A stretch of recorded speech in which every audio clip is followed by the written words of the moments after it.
aí galera, eu me chamo Bia. Eu me chamo Nicolas. E hoje estamos trazendo pra vocês pra reagir aqui no canal. Eu acho que é a primeira vez, Com né? certeza é a primeira vez. Estamos trazendo aqui um vídeo lá do canal Psicologia dos Animes. E hoje vamos de O Sofrimento Sem Fim de Nanatsuki Subaru.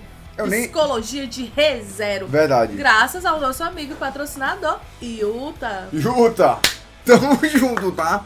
Galera, eu nem lembrava que o nome dele era Natsuki, porque Subaru é a família, né? Não, de verdade, tá? A gente assistiu as duas temporadas. O Barusu. O Barusu, isso. Duas temporadas do Barusu. Duas temporadas de ReZero em live.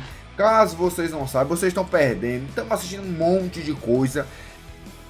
E assim, eu vou falar de ReZero ao decorrer do vídeo. Porque se você não nos acompanha lá, você não sabe da nossa opinião relacionada a esses personagens, a obra em si, a Zemilha, entendeu? Se você acompanha, você já sabe. Tem uma noção. Porque não dá pra explorar tudo, porque, meu amigo, é muita coisa. Mas estou curiosíssimo a respeito desse canal, que até então nem sabia que existia. E tem, pelo que eu tô vendo aqui, cara, tem de muito anime, né?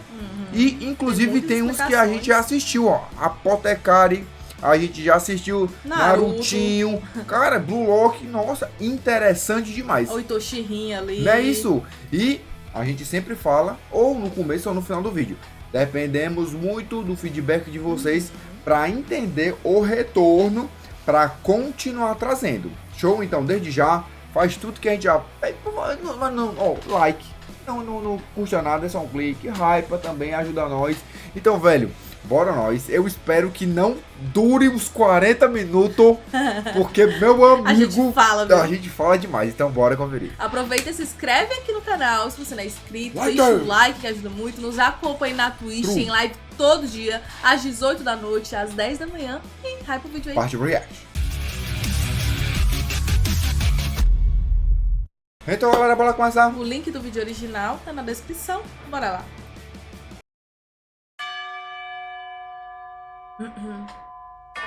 Não, pera. Sim? Esse começo aqui não é do... É o começo de Class of the do Ayanokuji, né? É isso. É bom. Ah, ele copiou. Claro. Caraca, até a musiquinha, né? Até o soundtrack. Episódio 213. Será que são a quantidade de... Deve ser 220. Caraca. Eu sou Rafael, psicólogo. Não existe nada mais pesado do que o peso incalculável da sua própria consciência. Hoje a reflexão é sobre Natsuki Subaru de ReZero. Tem spoiler da primeira e segunda temporada de ReZero. Vamos lá. Áudio de cinema. Ah, tá. Pera aí, galera. Um adendo muito importante antes da gente começar. Eu divido tudo, tá? Eu não sei se vocês conseguem dividir toda a estrutura da obra, independente se é literária, se é visual. Eu divido tudo, tá? Uma coisa é o Subaru protagonista. Outra coisa é o Subaru gado da Emília. É duas coisas diferentes. Tá, com todo respeito a você que é fã, já tem que começar assim, tá? Com todo respeito a você que é fã. E nós temos opiniões diferentes da mesma obra. Exatamente. Daí... Aí, outra coisa é o Subaru sendo filho com algumas coisas que aconteceu na vida dele. Outra coisa é ele ser um protagonista de uma obra. Cara, desculpa, pra mim, cada coisa é sua coisa. Uma coisa às vezes reflete na outra. Sim! Só que às vezes uma coisa é negativa. A outra coisa, por mais que seja positiva, a quantidade de ponto negativo é maior. Então você que sabe matemática, quando você tem menos 10 e soma 1, ainda continua menos 9. Ainda continua negativo, entendeu? Mas vamos aos poucos.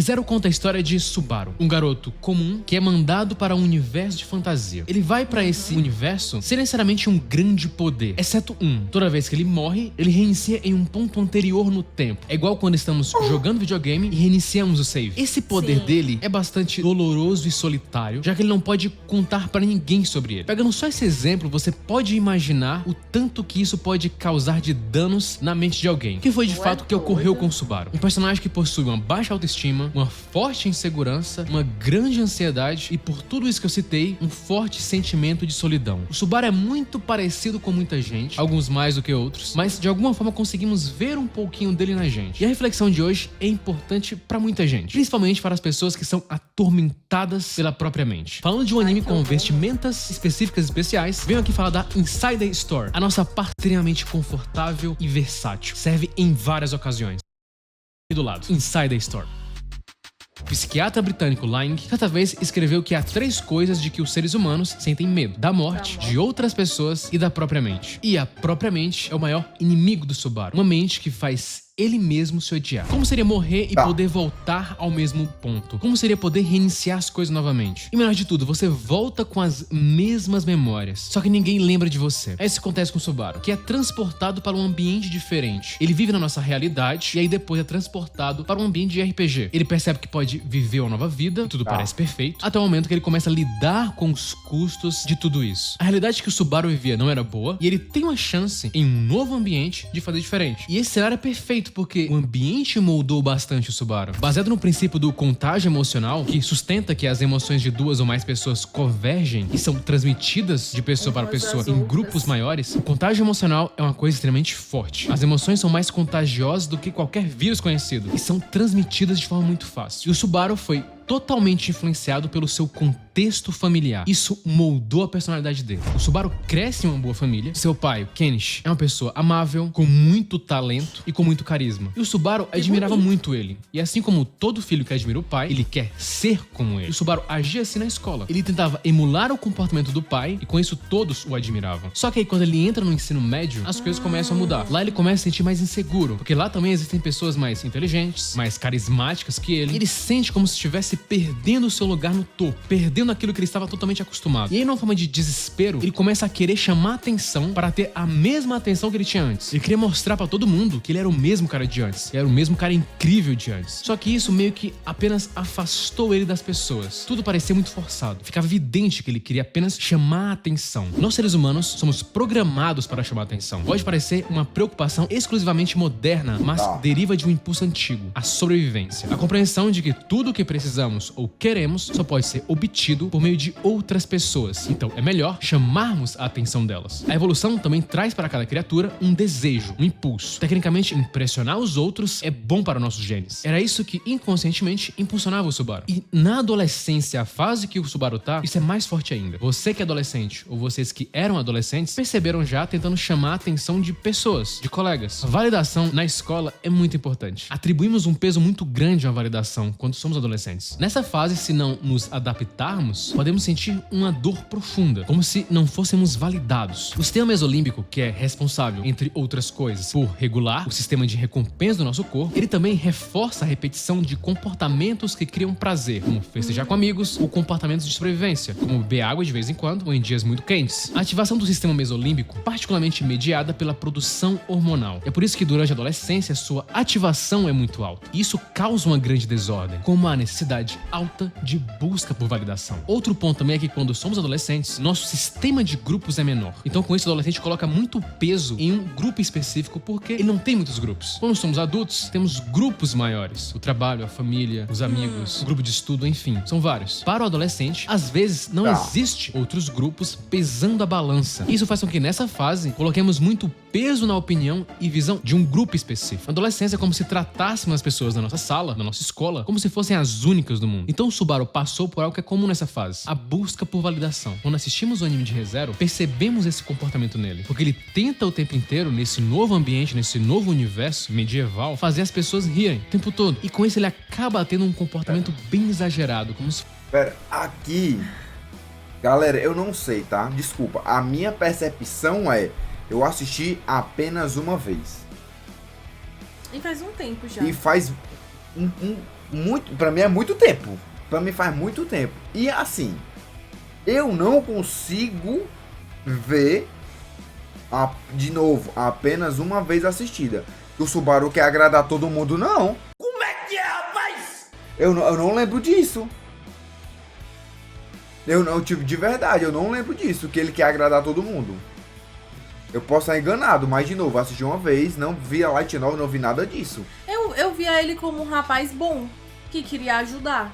Por exemplo, ele tentou ajudar a Emília quando ele conversou com ela a primeira vez. Isso. Né? Isso. Ele, quando ele foi lá pro castelo, ele queria fazer coisas pra poder compensar que ele tava lá, então ele começou a trabalhar com as meninas, né? Isso. Pronto, eu vejo mais por esse lado. Como um rapaz solícito. Isso. Essa é a palavra, né? Ele é solícito, mas não que ele queria ajudar por conta de uma compensação de algo que faltava. Talvez tenha sido só um olhar diferente, né? E se você sabe dessa parte da personalidade do Subaru, aí você deixa aí nos comentários, tá? Mas a gente assistiu só uma vez e a gente não leu a novel, nada né? disso. Então... E outra coisa, quando a gente tá no começo assistindo, a gente não sabe muito do passado, porque se eu não me engano, o passado dele só vai ser contado, sei lá, na metade da segunda temporada. É alguma coisa assim, né, que ele vai passar pelo desafio da bruxa, alguma coisa assim. Aí a gente entende mais ou menos. Mas, desculpa, galera, até aí, a gente, mais eu do que a Bia, já tinha esse cara... 10 pés atrás, nem dou muito mais moral pro Subaru não. Eu já tava nesse nível quando a gente tava assistindo. Então, quando adentra em algo mais profundo, uma coisa ou outra, eu não tava mais nem aí. Porque eu já estava cansado de querer muito mais da obra, muito mais do universo do que do Subaru. Porque eu sou acostumado quando a introdução do personagem é muito impactante, porque apresentaram aquela bruxa lá no começo. Bruxa? Não sei não. Aquela bruxa lá no começo. Depois apresentaram aquele cara lá, ruivo, com a espada mais poderosa. Aquele cara muito mega poderoso. E aí depois adiciona o personagem, tira o personagem. Adiciona o personagem, tira o personagem. Adiciona o personagem, tira o personagem. O cara ficou assim durante uns 20 episódios. E eu fiquei, eu quero saber mais daquele personagem. Eu não quero... Por que você obra? Por que você colocou se você vai tirar depois? E tipo assim, não menciona mais nada, aparece de vez em nunca. Eu querendo entender mais do universo, mais dos personagens, aí focava em coisa que eu ficava assim, ó. Ai, cansei. Aí tipo assim, quanto mais personagens eram apresentados, mais eu queria saber, mais não foi me dando nada e mais eu fui ficando cansado. Não sei se foi uma percepção apenas minha ou de alguns de vocês também, porque eu queria sempre eu queria saber mais dos personagens, mais da obra, mais disso, mais daquilo, e ao decorrer de tudo a caminhada foi cansativa demais. Lembrando que nós estamos falando baseado apenas no anime, nas 2 temporadas que a gente assistiu apenas uma vez. Isso. Agora, se você vai vir com argumentos da novel lançado não sei quando, aí é outra coisa. A gente tá falando sobre sentido dentro da obra visual. Isso. Porque na obra escrita a gente sabe que às vezes tem muito mais explicação. Muito mais. Né? E o autor consegue adentrar muito mais. E isso aprofunda em todas as camadas. Agora, se ele não conseguiu passar isso na obra visual, aí já não é com a gente. Isso, aí, né? De novo, uma vez, tá? Uma vez. Precisamos assistir de novo? Sim. Com certeza. Com certeza, porque eu não lembro de metade das coisas. Eu só lembro das coisas que eu não gostei. Eu só lembro das coisas que eu não gostei. Tem uma coisa ou outra que eu gostei, mas o que eu tenho mais na minha cabeça é do que eu não gostei. Então, se você quer fazer uma boa, falar com a gente no Discord e Instagram para nós assistirmos novamente em live, com a mente mais aberta, já sabendo um pouquinho mais de todos os personagens, ó. Arrocha.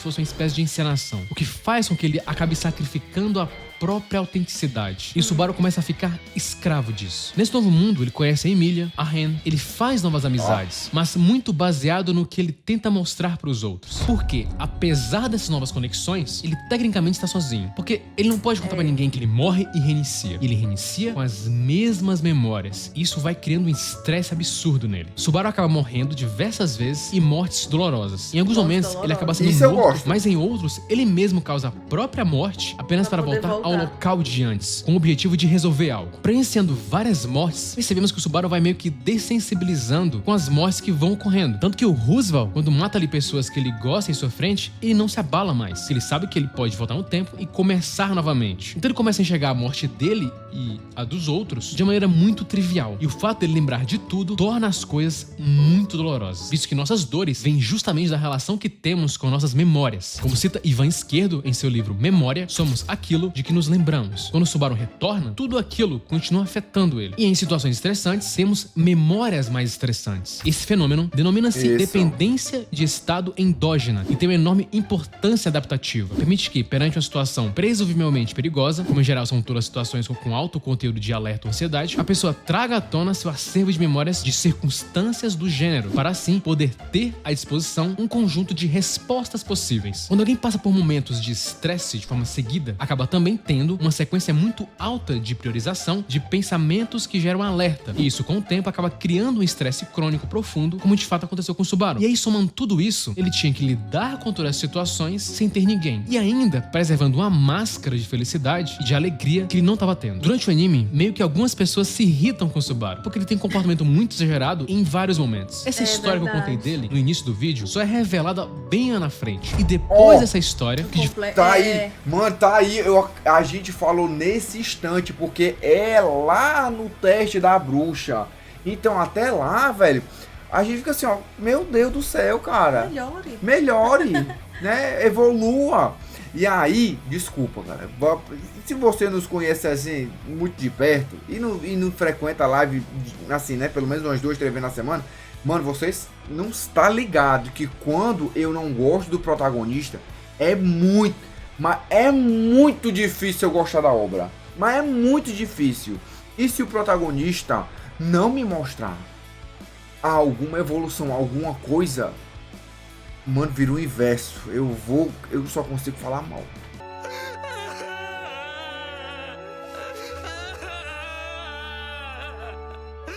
De fato, entendemos o personagem. Ren é uma personagem que não confiava no Subaru, porém com o tempo passou a admirá-lo. E depois, essa admiração acaba se tornando um sentimento romântico, onde ela passa a amar ele. Um arco marcante pra mim é quando a Ren perde as memórias e ela apenas se lembrava do Subaru. E ela acaba morrendo e o Subaru tenta salvar ela de diversas maneiras, sem conseguir. E ele começa a sentir uma enorme culpa e por ter esse poder, ele sente que tem um dever de resolver tudo sozinho. Uma espécie de complexo de salvador, que é uma compulsão contínua e difícil de controlar para ajudar os outros. Um desejo que pode ser tão profundo que acontece sem que você perceba, causando desconforto até que as coisas pareçam consertadas. Acontece com o Subaru, mas pode acontecer com você também. Como aquele amigo pode se sentir responsável por ser a pessoa a quem recorrer sempre quando o outro estiver em crise, mesmo às custas do próprio tempo. Com a família, você pode tentar administrar conflitos ou resgatar um parente de suas escolhas. No trabalho, você pode assumir tarefas extras para ajudar um colega, mesmo que aquilo te prejudique. E ver ele falhar em salvar sua amiga em diversos momentos criou nele uma sensação de fracasso. Aqui nesse ponto, não estava apenas envolvido o apelo que ele tinha pela Ren, mas sim também a vontade dele ser importante e também a alta empatia que ele tem. E pessoas altamente sensíveis e empáticas costumam dar muito do seu tempo ou muito de si para ajudar os outros. Estudos sugerem que nosso sistema de neurônios espelho, uma parte do cérebro responsável pela compaixão, é hiperativo, o que pode nos esgotar. Pessoas que têm essa área hiperativa costumam querer ajudar demais e absorvem de forma alta a angústia de alguém, se colocando em sobrecarga sensorial. Ou seja, a pessoa se prejudica e prejudica os outros também, porque a outra pessoa pode se sentir dependente daquela que está ajudando o tempo inteiro. Alguns estudos sugerem que a ativação excessiva dos neurônios espelho pode levar a fadiga mental, irritabilidade e dificuldade de concentração. Além disso, o esgotamento causado pela ativação dos neurônios espelho pode prejudicar a nossa capacidade de tomar decisões, resolver problemas e regular as emoções. E o Subaru, tecnicamente, estava deixando seus desejos em segundo plano. Ele estava ajudando os outros e não se permitindo em se tornar vulnerável, ou admitir que ele estava sofrendo também. Ele colocava muito ele no centro de tudo, mas não para resolver suas situações, e sim resolver as dos outros. E quando ele falhava nessa situação, ele criava uma espécie de ódio a si mesmo. A imagem que ele passava aos outros era de alguém que estava muito tranquilo e sempre alegre, mas a verdade era que Subaru nem mesmo se aceitava. Mais do que isso, Subaru estava tendo um profundo ódio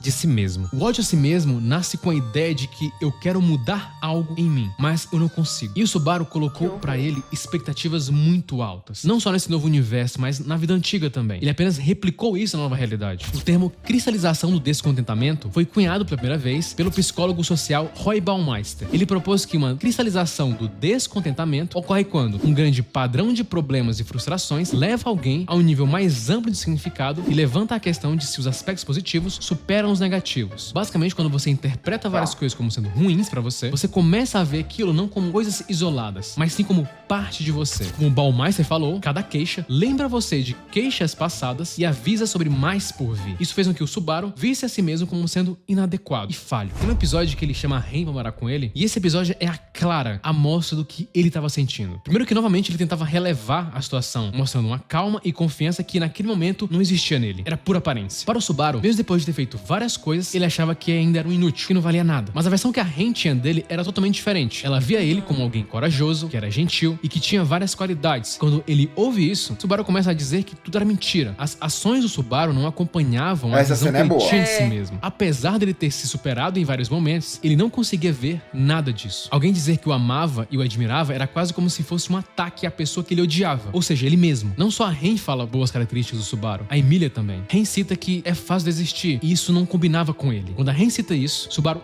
diz que aquilo era uma mentira, que ela estava enganada. Ele não consegue aceitar aquele elogio de nenhuma maneira. Subaru então começa a dizer que é o tipo de pessoa que desiste de tudo, quer tudo, mas não tem força pra fazer nada, que sofre à toa. Ali, naquele momento, era a primeira vez que o Subaru estava sendo totalmente transparente e vulnerável com alguém. E aí, as palavras da Ren meio que viram a chave nele. Ela disse que estaria ao lado dele. Isso fez o Subaru perceber que não precisava lidar com tudo sozinho. É o primeiro momento onde vemos uma expressão nele de alívio genuíno. Subaru é alguém que tem um alto grau de neuroticismo. Eu acho que nessa cena aqui, eu não posso estar enganado. De novo, assistimos uma vez, que é ela que fala que ama ele, que vai começar do zero, né? Não é essa cena aqui, não é? Meu amigo, nessa cena aqui a gente vibrou assistindo em live. E tu diz, ele vai ficar com ela. Eu lembro que eu defendi ele nessa cena. Eu sou Team Ren, tá? Desculpa aí se você... Não, eu sou do time do Subaru, ele fica com quem ele quiser. Não, de novo isso, cara. Eu disse isso na época. Eu torço pra Ren, mas eu não tô forçando que o Subaru é obrigado a ficar com ela. Eu nunca disse isso na minha vida inteira. Quem tava na live no dia, digite aí. Nunca disse isso na minha vida inteira. A única coisa eu não sou fã da Emilia. Desculpa, beijo no coração de todos que são fã de Emilia, tinha Emilia. Eu acho o passado dela bom.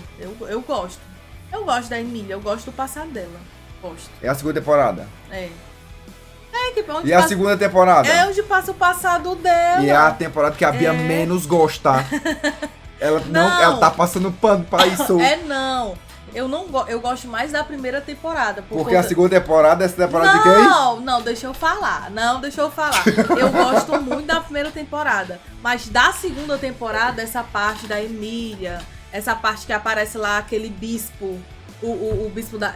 o bispo do quê? Da ganância? Não lembro. Aquele cara lá, ele se sacrifica pra poder salvar ela com a menina que cuidava dela. Eu acho isso muito massa. Não, o ReZero tem momentos legais. Tem momentos legais, mas a segunda temporada é que a Bia menos gosta. Mesmo tendo cenas legais, do mesmo jeito da primeira temporada. Nessa cena aqui, meu amigo, a gente assistindo lá, vibrando, mas não é dizendo que essa cena salva a temporada inteira. Porque tem uma coisa que a gente fica assim, a gente, tá, galera, assistindo, nós dois. Tudo bem se você é fã 100%, gosta de tudo. Um beijinho pra você.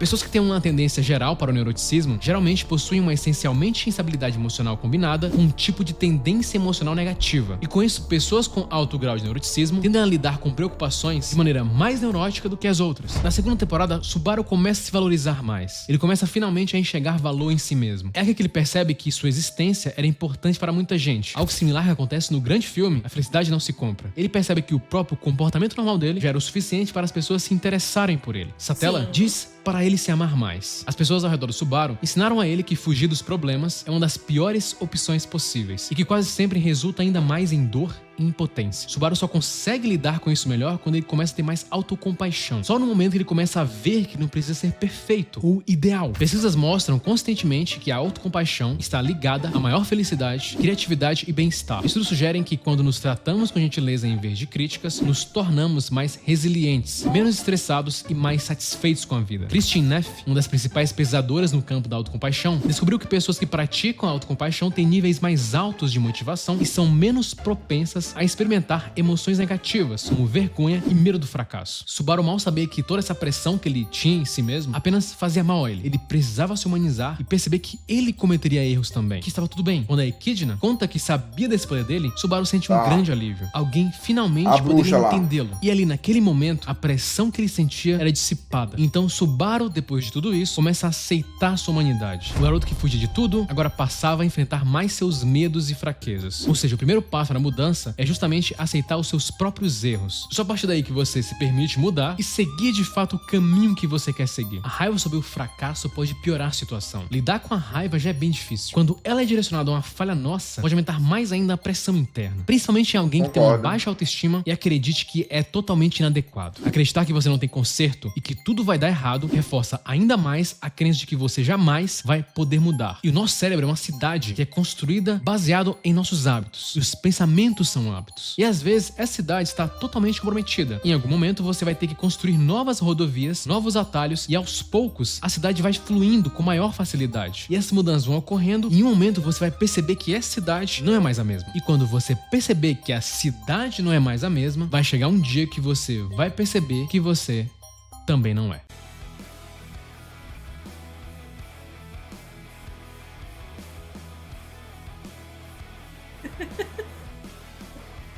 É isso.